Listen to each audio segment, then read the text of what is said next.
If you were in charge with the game of baseball, is there anything you want to see implemented into the game? Ooh, that's a great question. I mean, it would be nice if more teams tried, I would say.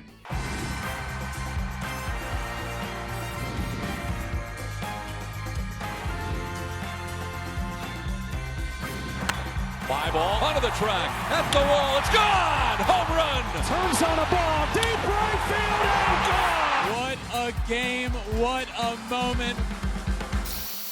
All right, I am pumped to be joined again on Flippin Bats by Dylan Cease, good friend of mine now. Baseball is back, Dylan. Pumped up. You're back in Arizona for spring training now. How was your offseason? What did your offseason consist of? Yeah, well, first off, if you weren't such a nice guy, I would boycott the show because of what your brother did in 22 to me. But since we have such a good relationship, I like to come on. I had a great off season. Arms feeling good, body's feeling good. Definitely excited to be back out. Good. You've obviously been I feel like this offseason has been massive, just trade speculation at all Yeah, times with you. Lots of speculation here, lots of people talking here and there, really all offseason from the baseball universe. But yeah. for you personally, does that take a toll on you in the offseason? Is it something you try and tune out? Like, how do you manage that?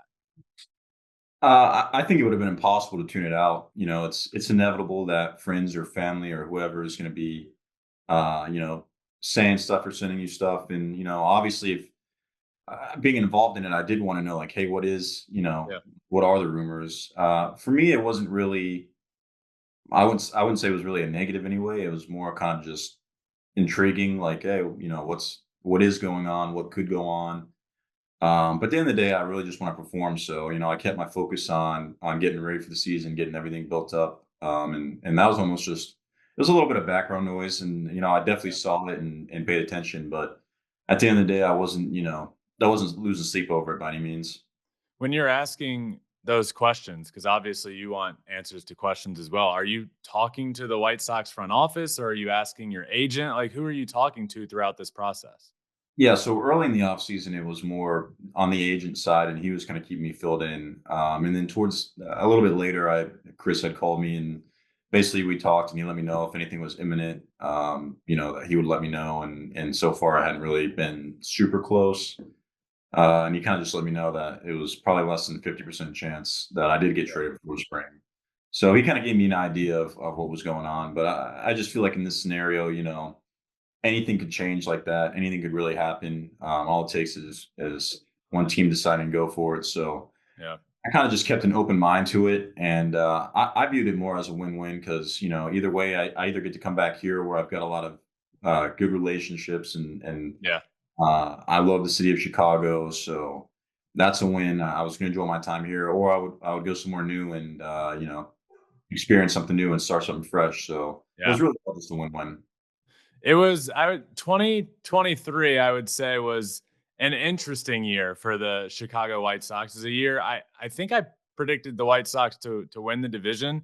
It's a team full of talent, everywhere you look, really, in the pitching rotation. Obviously, you there with just nasty stuff. You have tons of talent around the field, Luis Robert, guys like that. But it just never clicked at any point, really, and it just never felt like you guys were able to get the ball rolling. What do you do differently this year? And I know that's a difficult question, but how do you change things up? I mean, there's been a lot of turnover as well, but how do you take a team that had a lot of talent that really underperformed and now take a team with talent and change things up? Yeah, I know for sure with a lot of the guys he's brought in. I think we have a big emphasis on defense this year because that's something that, as a team, we've struggled with over the last couple of years. I think we got a lot of high energy guys, a lot of high effort guys, and I think that can go a long way. So, obviously it takes talent to win, but I mean we still have a lot of talent here. Yeah. I think everyone's kind of already counting us out and viewing us as, whatever. But I mean, internally, we don't feel that way at all. I think we feel pretty good about it. And yeah, I think the biggest thing is just, playing fundamentally well and playing hard. There's a lot of teams that maximize what they're doing and they win a lot of the close games because they play good defense, they play hard, they throw strikes. And I think that's kind of what's trying to be established here is kind of a culture of really fundamentally sound baseball. One of those new guys that I think you're speaking of, big defense guy, big energy guy, is a good friend of mine, Nicky Lopez. I don't Yeah, know how much you've gotten to know him yet, but he is a great dude. He's yeah, hysterical. You got to tell Nicky I said what's up at some point soon. yeah. Well, he's a good dude. That's He's a I haven't character. gotten to hang out with him much outside the field yet, but he's definitely fun to be around. He is. He's a great dude. So there really has already been a ton of turnover with the White Sox roster this offseason, meaning I think there's a lot of young, unproven talent in camp at this time, right? Which can be exciting for the team, but obviously exciting for those guys. So I Yeah. wanted to think back to your first big league spring training. What advice would current day Dylan Cease give the younger version of yourself that came in probably nervous, trying to impress everyone in the world? What advice would you step back and give yourself? Hmm, it's a good question. I mean, hindsight is 2020, so it's easy to look back and I could just tell myself like, "Hey man, relax. Like you got a chance. You might win a Cy Young, you might do this, you might do that." As opposed to, man, I don't know if I'm good enough or whatever. Yeah, I think I probably would have just encouraged myself to be a little bit more relaxed and maybe enjoy it a little more as opposed to really just being, a little uptight, I guess. But I mean, maybe that's what made me good. So I don't know. I feel like that's impossible to look back. Like I look Yeah. back on my career, and like now I sit in this position and think like, man, if I was just able to like not take things so serious and like just Yeah. relax and not worry if I'm 0 for 3, like if I'm going to punch out my last at bat, just like chilling out a little bit. And I think it allows you to perform better. But it really is almost an impossible thing to be able to tell yourself in that moment because at the time, and I'm sure you know this, first spring training, coming up through the minor leagues, like all you are is the numbers that you put up, and that's different than Yeah. anywhere that we've ever played the game. You get into professional baseball, and it becomes a business, and it all becomes Yeah. about the numbers you put up and how you do, and it almost becomes impossible to not let that eat at you if it's not going well. So it's funny to hear you say that, and you're absolutely right. And I wish I was able to look back and say that to myself, but man, is it tough to look back and think like, hey, calm down, you'll be fine, or you Yeah. won't. But one And way or another, it'll all work out. as a young player, you're navigating a lot of things too. It's you're kind of figuring out how to be a professional, what is expected at the major league level, how Yeah. to interact with other guys that have been in the show for 10 years or whatever. You got a lot of things that you're trying to figure out, and on top of that, you're trying to figure out how to perform consistently. And it's definitely a learning curve. For sure. Absolutely it is. So again, a lot of young guys in camp right now that are probably trying to navigate that right now. But Yeah. what I would ask you, again, I'm sure after last year and a couple of years, White Sox fans are probably um, a little down, excited for a new year. So what I would say is, are there prospects in camp right now that you've had a chance to look at that should really excite fans? Yeah, it's a good question. I haven't personally really gotten the opportunity to watch too many guys in action yet. Yeah. I got to see some live EPs today and got to see Colson and all that. So it's hard for me to answer this early. Have me back on in like 2 weeks, and I'll give you a better rundown. But yeah, no, I mean we've definitely got a lot of young talent. I think we have 70 guys in camp or something crazy like that right now. 70? So I think so. I thought I saw something. I could be way off, but I thought I saw something where we set a White Sox record or something like that. Maybe not. That could be way overblown. But I mean, there's a lot of guys. I'm still trying to learn everyone's face and everybody's name and yeah. But I mean, yeah, we got like Spees.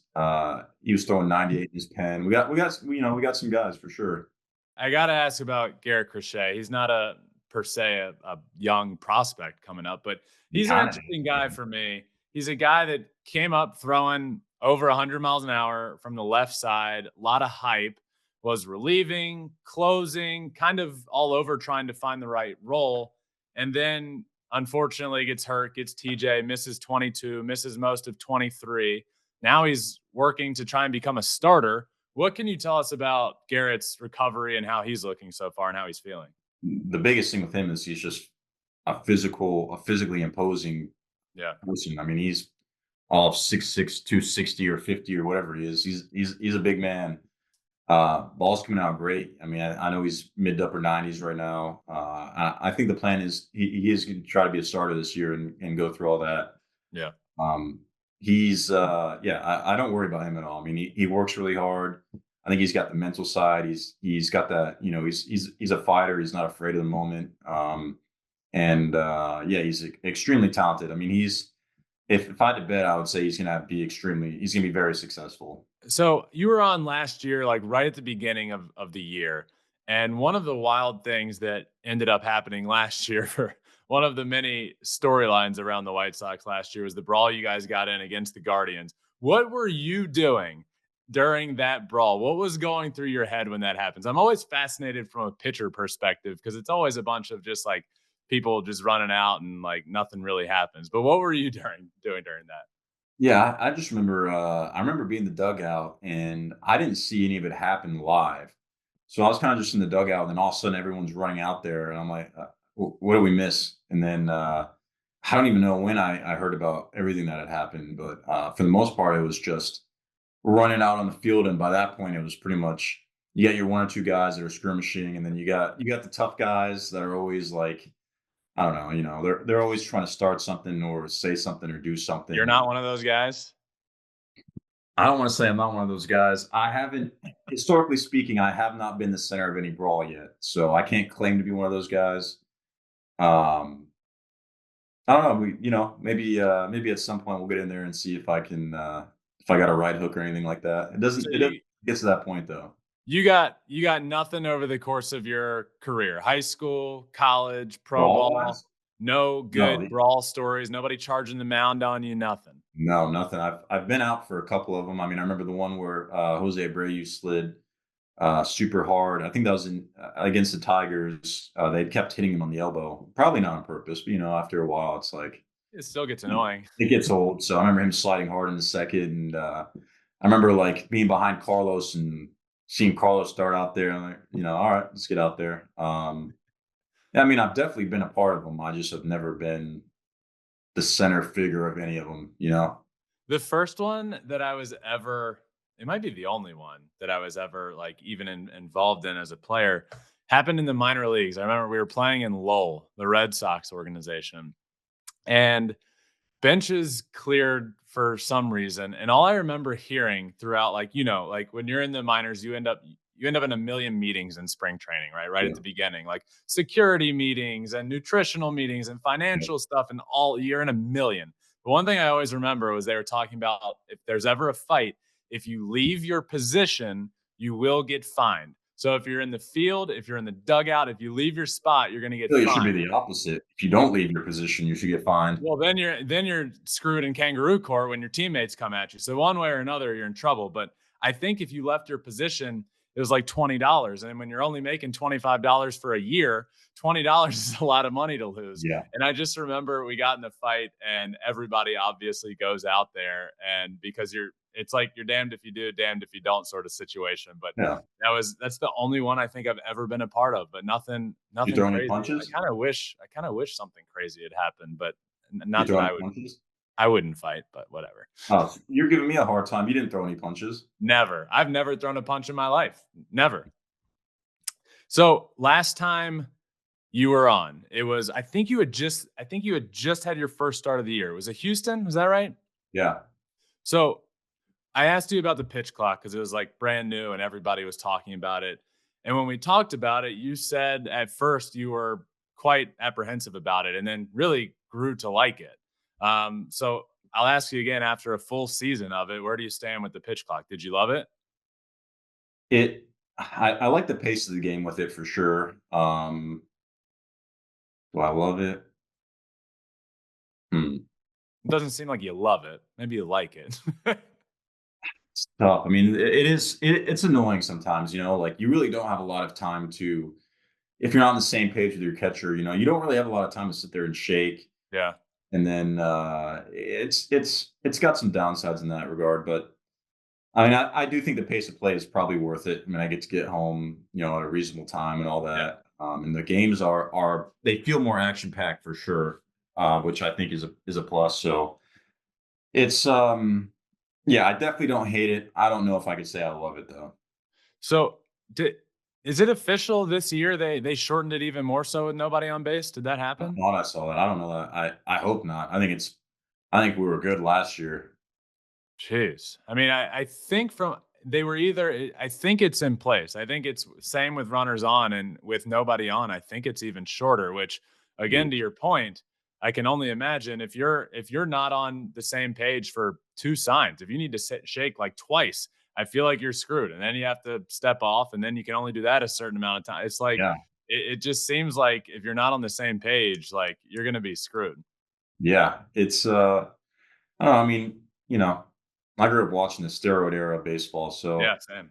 I can't say that today's game resembles that in very many ways anymore. But it's fast pace is good. I think it's probably better for viewership. Last season, it felt like we had the most fan turnout I've been a part of, just around the league. So if it's good, I'm good with it. Yeah.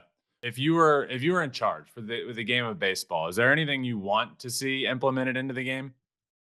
Ooh, that's a great question.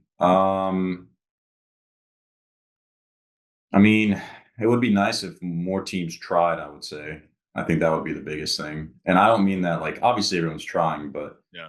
there's, there's the ones that go all in every year and they really do it, and there's the ones that don't. And I think the product would be better if as a collective everybody was putting their, if there was no and I know that's maybe unrealistic, but if there wasn't such a thing as these multi-year rebuilds, it'd be nice. But other than that, I think I think we're in a solid place. I just think that a little bit more, I guess, competitive balance maybe, Yeah. or a bit more of that of there being stars everywhere. I don't know. You know what I'm saying? Like, Yeah, I think it's interesting. Like you're starting to see it more so with ownership groups taking over. Like use the Orioles for example. Like it's almost like you have these owners that I don't know. Like I don't know if this is the proper way to say it, but ownerships that maybe are more in it for the financial aspect instead of the love of baseball. yeah, And I for feel sure. like it really shows itself when you have a new ownership group come in that loves the game and wants to win.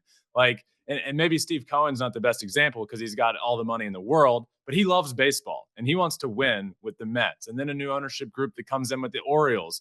And it felt like with the Orioles, that might necessarily have always been the case with the past ownership, but at least with this one, it feels like they want to win. So Yeah, I agree. And I've kind of said, like, in terms of what does the game need, I think it just needs more people running teams and investing in teams that love baseball. And it's really, I yeah, think, that simple. Just love the game, want to win with your team, and try your best to put a product out there that can win. yeah. And I also feel like there's an aspect of it too where you invest in your team and you get a bigger turnout, or maybe you make a deeper playoff run, and there is that extra excitement and extra turnout. So it's Yeah. almost like any other business where you put the money in up front, and when it succeeds, that's when you really get to recoup because you've grown your product and your brand.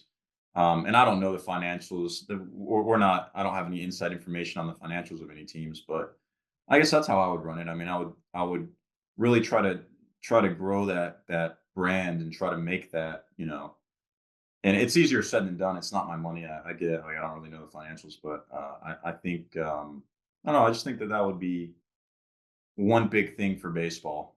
Yeah, I mean, look at a couple. Like, look at what the Diamondbacks did. Like they were a team that didn't have the biggest turnout in the world and a ton of success, but all of a sudden they invest a little bit in their team, make it to the World Series, and the very next offseason they're making a ton of moves to improve their team and have built into this fan base a willingness to win. And I actually even think a team like the Royals deserves a lot of credit for this offseason. A team that lost 100 games last year, but goes and makes a lot of moves to at least put a competitive product out on the field and announce a new stadium and a new surrounding area and all of that. Like I think like and I don't want to put words in your mouth, but I don't think what we're saying is you need to be competitive every single year. I don't think that's realistic. But putting a product out there to at least have the fans be able to show up and like appreciate the ability to try and win on a given night, I think would just be huge. I mean, I feel like this team gets called out 24/7, but I don't think a team like the A's doing what they're doing is any good for the game of baseball. But I No. do think a team like the Royals that's at least trying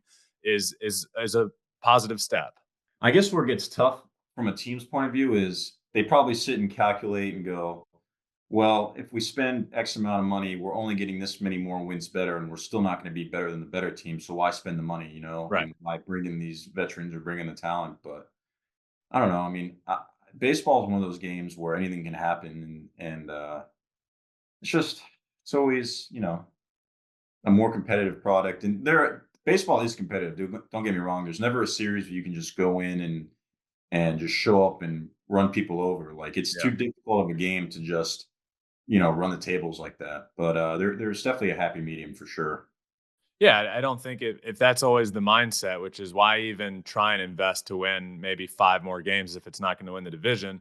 But then you run into a problem of you're never improving, and you can have a Exactly. decade or 2 decades of mediocrity because you're never willing to invest because you never feel like Yep. it's going to be that step that wins you a division or a World Series. So you Yep. just stay stuck, and it's not fair to those players or that fan base, in my opinion.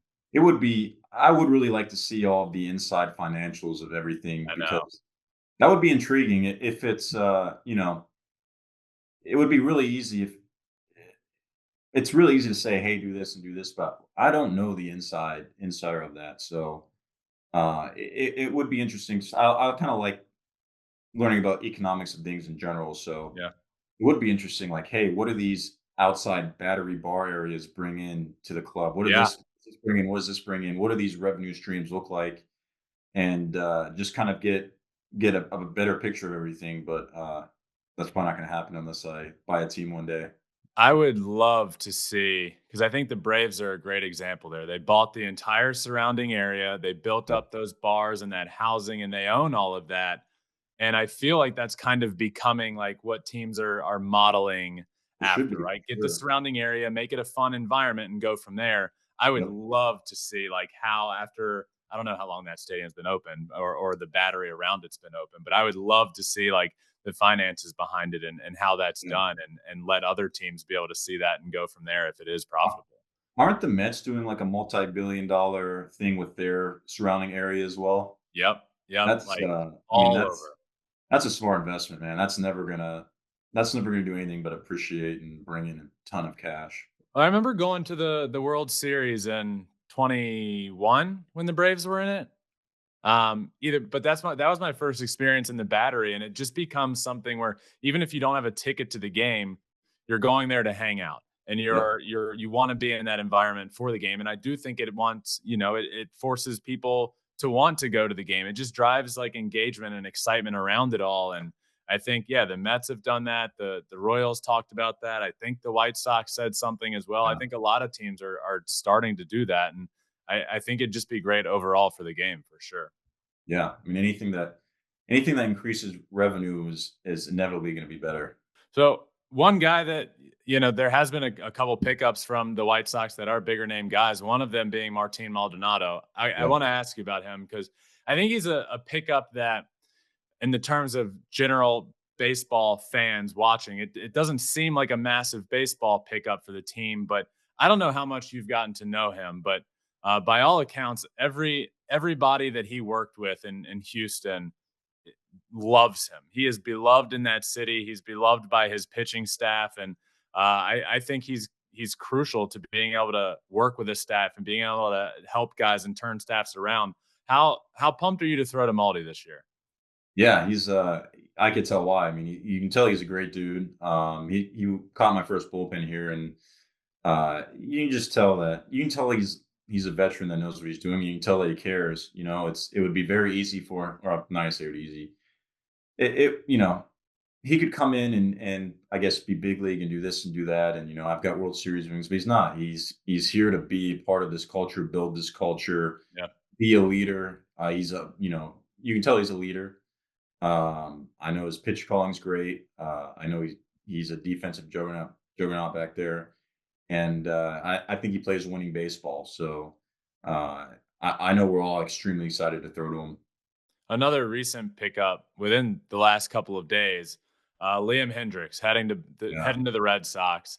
awesome. Speaking of beloved baseball players, he's certainly one of those. Tell me about your experience being teammates with him and what kind of person and player the Boston Red Sox are getting. Yeah, I enjoyed Liam. He's eccentric in a good way. He's very kind-hearted, compassionate, and he wants to win. He's a warrior out there. He's all around just he's a good dude to have in your clubhouse. So as you can tell, I mean, even when he was going through his cancer and Tommy John, Yeah, the guy never had a bad day. Always optimistic, always brings a lot of energy. Yeah, he's definitely somebody you want to have on your team. how uh, how emotional was it that first outing back? I can't. I was emotional watching it, Yeah, and I I know. didn't Yeah. know the ins and outs of what he was going through. I know he went through the battle and came out on the other side of it and got back out on the mound. And I was emotional watching him take the mound. What was what were the emotions going on in the dugout that night? Yeah, I think it was impossible not to have goosebumps. It's just one of those things that is you go from not knowing, if life or death is, you don't know what's gonna happen Yeah, to somehow, what was that, a couple months later? Really not that much time after, he's out there already, already playing. Yeah, I just remember it. I mean, it was one of the cooler experiences for sure with everybody. I think the opposing team was clapping just as hard as we were. The yeah. entire stadium was excited. It was really incredible. Takes a lot of strength. Takes a lot of strength and courage to go through what he did. And yeah, it's I really do hope that he has a ton of success in Boston with my guy Gio as well. I'm sure they're gonna be hanging That's out. right. That's right. So I know this year, I mean, we talked, obviously, the public was talking a ton about trade speculation, and the public's talking about the White Sox and how good they're going to be, or how maybe not good they're going to be, whatever they want to talk about. But you personally, what are you most excited about this season for you in 2024? I think the biggest thing is just getting back out there and having a chance to basically prove myself, having a chance to go out and get another year under my belt and just go out and compete. I wasn't really thrilled with how I performed last year, and that's definitely been on my mind and something I want to improve upon. And so far, I've really enjoyed coming to the field and being around these guys. We got a lot of good dudes here, and that just makes it so much more enjoyable. So I think the biggest thing is just seeing what this team ends up looking like and seeing how hard we fight. I think Yeah, that's the biggest thing. Is just I just want to go out there and battle no matter what, and just put something out there that's respectable. I get you're not going to win every game, but I really think if we take a lot of pride in the amount of effort and the amount of fight we have, it's going to be a really fun season. Dylan, it might not interest a ton of listeners, but it does interest me and it does interest you. So I Yeah. gotta ask, you co-own two disc golf courses. Yeah. I know that was a big part of your off season. I gotta ask, how's all that going? And one, when do I get to play them? Yeah, so the one in Florida, it's in Brooksville, Florida. It's called Olympus. It's going really well. We opened it up to or to public within the last 2 weeks. We're selling lifetime memberships, doing all that. The Pro Tour is going to be there this upcoming week for the chess.com Open for the first Pro Tour tournament. Sick. Huge. So yeah, it's a beautiful land. It's a beautiful course. It's one of the best. It's the best course in Florida, but I would say one of the best courses around.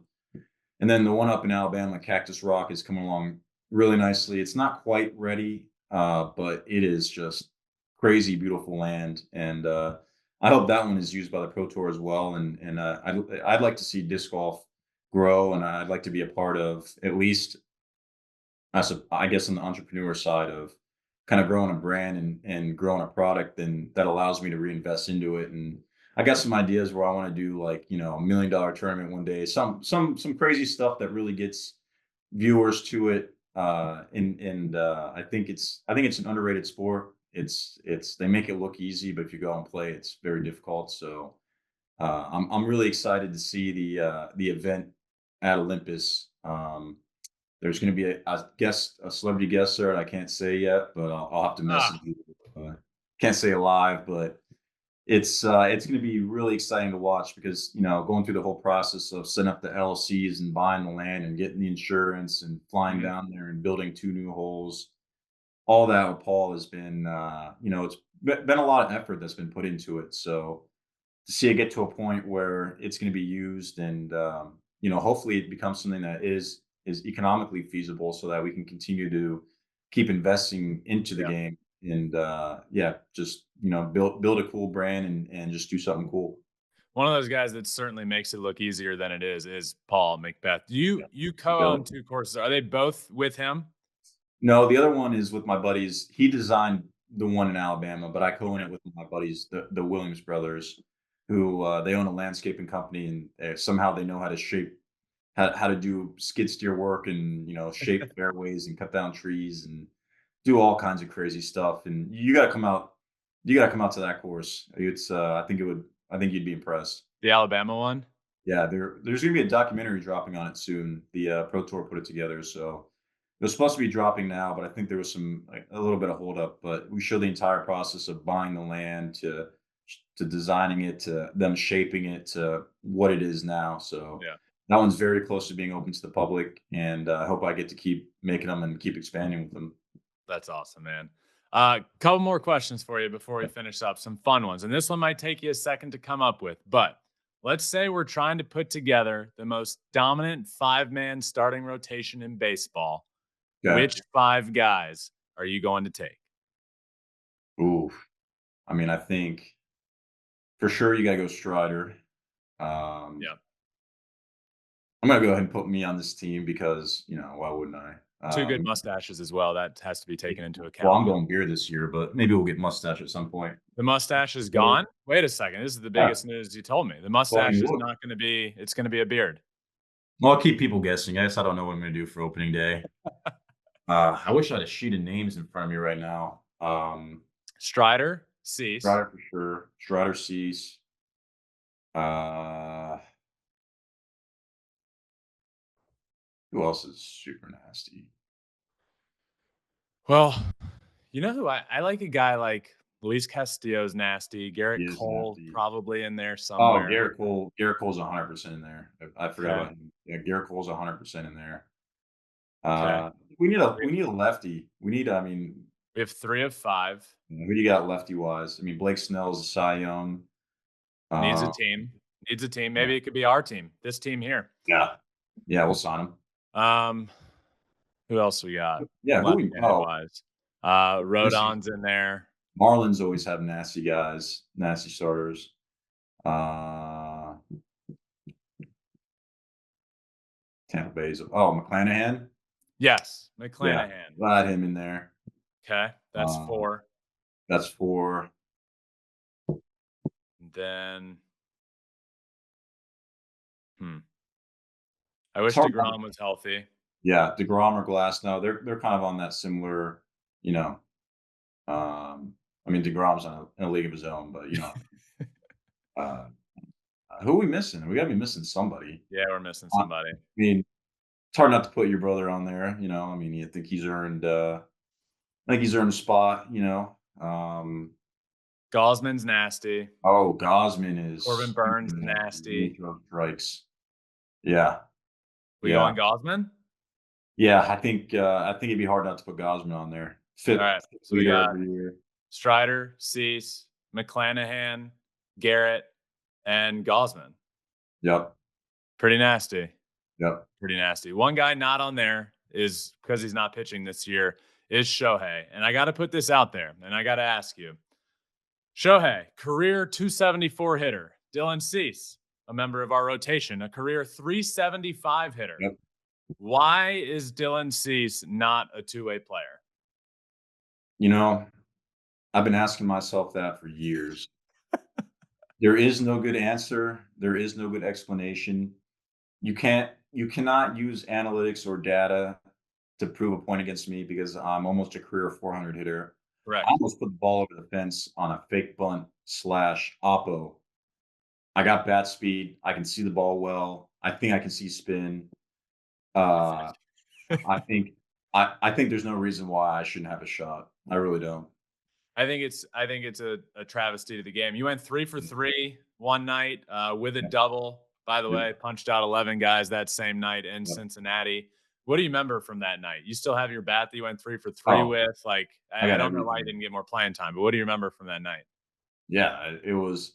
I think I had a no hitter going through like 6, and I don't even think I knew that because I was so excited about hitting. Leading up to that, I was so pumped, and I remember like the other guys were giving me such a hard time, like, "Oh, you're not even going to see the ball. You better swing as soon as it leaves their hand." Blah blah blah. And then I go out and take BP, and I'm smashing them over the wall, and they're like, "Oh, he's got a pretty good swing. He might have a chance." And I go 3 for 3. Bill, it was one of the more legendary moments of my life for sure. I love that. You stepped into you got a feel for I feel like what Shohei does every single night, and it was like the coolest thing of all time. Yeah, he gets to do. I think hitting is more fun than pitching. I'll be honest. So Yeah. he gets both best of both worlds. Yeah, I was a two-way guy in college and chose hitting. One, because I threw like 83. Two, because I wanted to play every day. But fun Yeah. fact, the hardest I ever threw was when I came in relief in pro ball. We were losing 17-1, came in to pitch against the Braves organization, touched 91 a couple times. I thought I was throwing Okay. 105 in the bullpen, but I did touch 91 in a game, so I felt proud about that. And you took your brother deep. I've seen that video so many times. It pops up on my feed sometime. I don't know how you got that into the algorithm, but uh I mean that's gotta be. You ever talk about that anymore? Is that Somebody just recently asked me, like, how often do you bring that up to your brother? And I was like, honestly, I used to all the time, and now if we're anywhere, people are constantly bringing it up to him for me. So it's all the that's time that's brought up. gotta that's gotta get old. Like, hey, yeah, that was funny the first 2 years, but like, you hear it a million times, it just gets old. Absolutely. Still, will forever. It was the hardest pitch he threw all day by 4 miles an hour, by the How way. hard was it? It was spring training. He was throwing on a backfield. I think the pitch was 96. I think he was like 90, Man, 92 that day and you took cranked up to 96 way back? 96. Tried to break my bat and embarrass me, but Oh my 96, huh? That ain't no, that's not a cookie by any means. I know it's literally one of only like it was Oppo. It was like one of my only Oppo home runs Did of you my even see it career. or did you just swing? You just swing and God did the rest. I so if he has to throw me a heater, right? He can't start me off with off speed. So I knew that. I personally think it'd be hilarious if you started you off with a banger. I Also, I would do that. In fact, I have a live BP tomorrow, and the first pitch I'm throwing is a curveball just because it's hilarious. yeah, but he had the aspect of I'm 9 years younger brother. Like we've been talking about it our whole lives, and it just doesn't. I just felt like I was in a position where I knew I was going to get fastball. I knew he was going to throw it hard to try and embarrass me. So I was just sitting dead red, hit it out, Oppo, and now we'll be talking about that when we're 90 for sure. At least I will be. Yeah, absolutely. And good thing is there's video. If this was the 30s, it'd be like a little news clip and that'd be it. But now you can just go up, pull that thing up, and watch it till you go to bed. I have it saved in like 30 different places just in case something happens one day. I USB can't drives, I can't, yeah, can't lose it. CD-ROMs, backups everywhere. All right, Dylan, this was a blast, man. Thanks so much for joining me. We'll talk again soon. Good luck this year. Good luck in spring training. Always so much fun, man. I appreciate it. I appreciate it. Thanks for having me. All right, buddy. See ya. Just wanted to thank Dylan Cease again for joining me. Always such a fun conversation. I really enjoyed that. Really enjoyed the talk of teams just trying more, and obviously players are trying, but just having front offices buy in and really go for it, or at least put a product on the field that would be better for the game of baseball. And I think that just turned into a really fun conversation. And also learned that he's going to try and be a two-way player this year without a mustache, which might be a little bit disappointing, but you never know. It might make an appearance. So that was just really fun. I hope you all enjoyed it. Thanks for listening. Make sure you subscribe wherever you listen to podcasts, whether it's Apple, Spotify, wherever. You can also watch every episode we do on YouTube, on Spotify as well. And we're on all social media at Flippin Bats Pod for all of them. But that does it for this episode. Thanks again to Dylan Cease. Thank you all for listening. And until next week, spring training rolls on. This again has been Flippin Bats. Until next time, peace.